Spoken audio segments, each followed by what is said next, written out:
Occupational therapy in the treatment of patients suffering from Parkinson's disease. Parkinson's disease, or PD, is a disease that affects almost all aspects of body functioning, in particular fine and gross motor function. The aim of an occupational therapist in any clinical setting is to enable individuals to actively engage in meaningful occupations and activities of daily living. If to incorporate occupational therapy into the treatment of PD, the role of an OT may include enabling activity and engagement, considering the impact of external contexts, assessing a patient's cognitive and behavioural capabilities, developing self-management skills, and implementing strategies aimed at improving patient performance and action with daily activities. The complexity of the disease demands a multifaceted and multidisciplinary approach to care, and by including OT in the treating of PD, the intervention can be individualised, and the patient can be assessed based upon who they are as an occupational being. This will hopefully result in a more comprehensive and effective intervention. The search strategy used by Foster et al. Included a general literature database inquiry and bibliographies of relevant studies. My own personal search strategy included access to the University of Canberra Library, following the prompts to the Occupational Therapy Library Guides, and accessing Medline, the American Journal of Occupational Therapy, and the Wiley Online Library. The systematic review aimed to critically analyse peer-reviewed articles that were concerned with the role of OTs in the treatment of PD.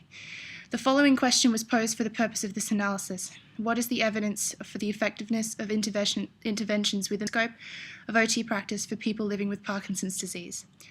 The review consisted of 55 abstracts, made up of 35 Level 1 and 2 RCTs, systematic reviews or meta-analyses, 7 Level 3 2 group non-randomized studies, and 13 Level 4 1-group non-randomized studies. The quality of the evidence was assessed according to the guidelines specified by the American Occupational Therapy Association Evidence-Based Practice Project. Exercise or physical activity, environmental cues, stimuli and objects, and self-management behavioural strategies were determined to be the most common interventions used in the studies assessed. They were each supported by moderate to moderate strong evidence. Limitations included unsubstantiated correlations between occupational performance and physical activity due to limited evidence provided. Effect sizes of interventions weren't considered, and potentially the validity of their claims, and the databases used to discover these studies were not specified and thus made it challenging to determine their efficiency and effectiveness.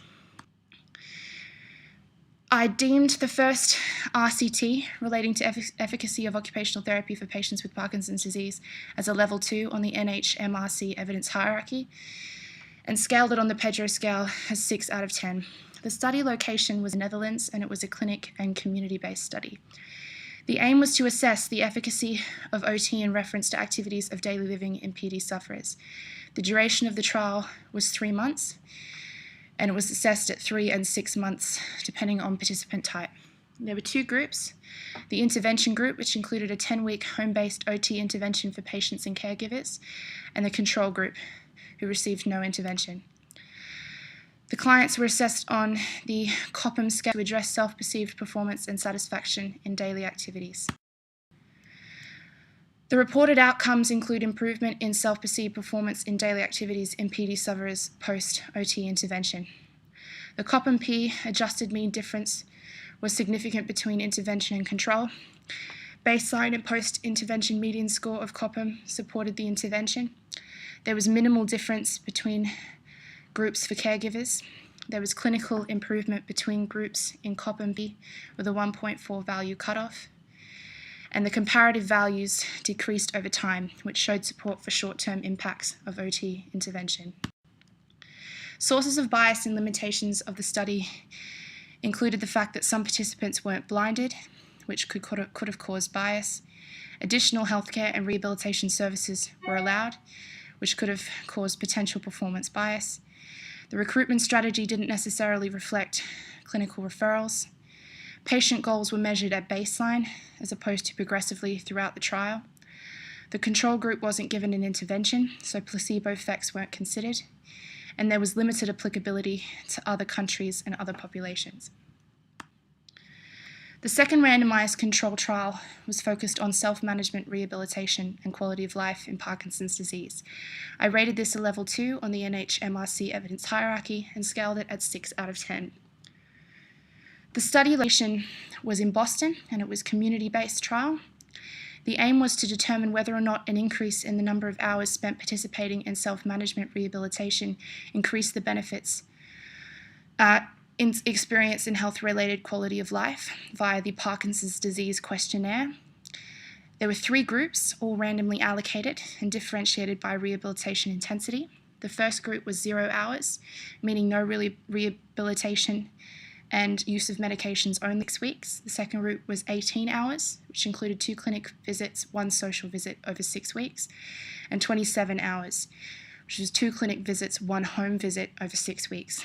The primary outcome measure was the PDQ-39, which was administered verbally without caregiver supervision. This was measured at baseline, post-intervention at 6 weeks, 2 months, and 6 months.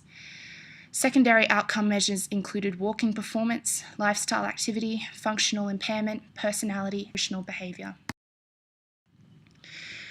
The primary outcome of this study was that intervention was successful at post and follow-up, as demonstrated by PDQ summary index scores. 38% of participants who received intervention improved at 6 months.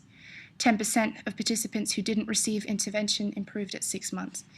The comparison is substantial. Results showed that communication at 2 months and mobility at 6 months had the strongest response to rehabilitation.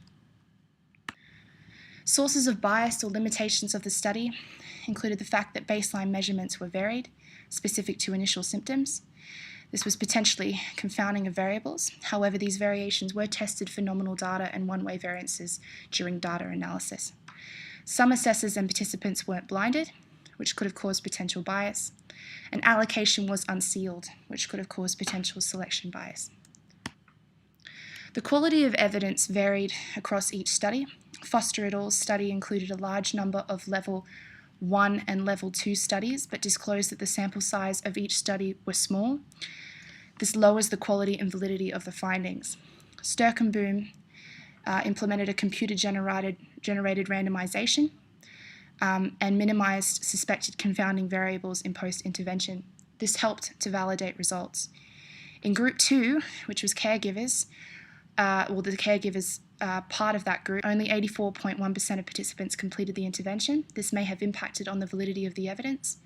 Use of 95% confidence interval and p-values were appropriate, but predominantly supported the null hypothesis. Tickle-Dengnin had an unsealed allocation process and non-blinding of 14% of patients, as well as uninsured blinding of assessors, which could have damaged the quality of evidence, as well as variance at baseline. Use of 95% confidence interval and p-value was appropriate, but predominantly supported the null hypothesis as well. The lessons learnt from participating in this literature review was that determining the impact of occupational therapy in treating Parkinson's disease is complex due to the individualized nature of the disease. In order to effectively integrate occupational therapy, a multifaceted approach and a multidisciplinary team is optimal in order to address all physical, psychological, psychosocial, and environmental contexts that impact on their ability to engage in their daily lives. Further study is needed regarding the appropriateness of outcome measures used in each study and their applicability to alternative clinical settings. Thank you very much.